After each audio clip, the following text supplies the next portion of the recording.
7 PM na dito sa Singapore, pero as you can see, maliwanag pa din. O, di ba?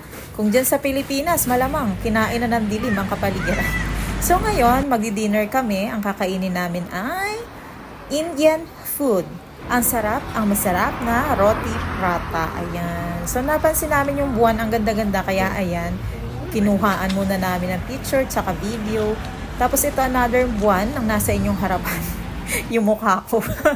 Ang laki. Pagdating dito sa lugar na to, chinichika nga nung asawa ko na itong lugar na ito ay parang barangay hall sa Pilipinas. Ang kagandahan naman dito sa lugar na to is kabi-kabila yung shops. Merong mga kainan, restaurant, ayan. Meron din mga computer something.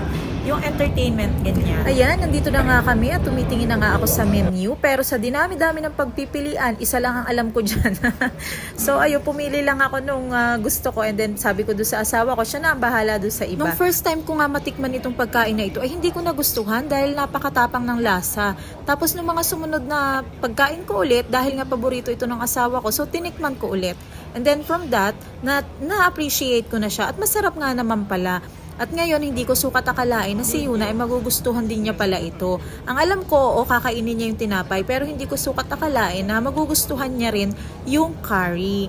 At ayan, na-enjoy nga niya, naubos naman niya yung kanyang isang buong cheese prata. So, eto na, papatakamin ko kayo ng husto. Alam nyo ba na magandang negosyo ito sa Pilipinas? Siguradong papatok ito kung sakasakaling mayroong magbubukas ng roti prata shop dyan sa atin. Dahil tayo mga Pilipino, bukod sa mahilig tayo sa tinapay, ay mahilig din tayo sa maaanghang.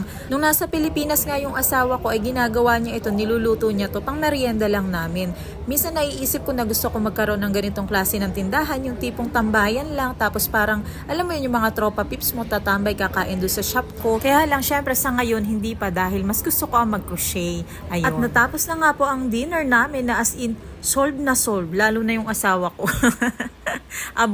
Abondasitis. So, eto na, pabalik na kami doon sa aming bahay, sa aming lugar, pero hindi pa doon natatapos ang aming dinner story kasi, syempre, meron pa ang dessert. Sumakay pa kami ng bus para makauwi ulit, and then eto na, lalakarin na lang namin papunta doon sa ice cream shop. Ito yung pinuntahan namin ni Yuna nung nakaraan nung wala si Daddy. Ngayon ay pangatlong araw na namin siyang kasama, ilang araw din siyang walang pasok kasi naka-leave kasi siya. So, ilang araw pa kaming sasama-sama sa gala galore and food trippings. Ayan. At dahil nga busog na si Daddy, hindi na siya kakain ng ice cream. Kami na lamang, 4. Nung first time namin dito ni Yuna, ang binili ko is cashew caramel. So this time naman is strawberry shortcake. At dahil hindi naman kumakain si Daddy ng ice cream, siya ang in charge ngayon sa pagkuha ng video. At tingnan nyo naman, napakagaling naman kumuha ng video. Ay, talaga naman ay kulang na lang ay makuha ang aming mga chismis sa mukha.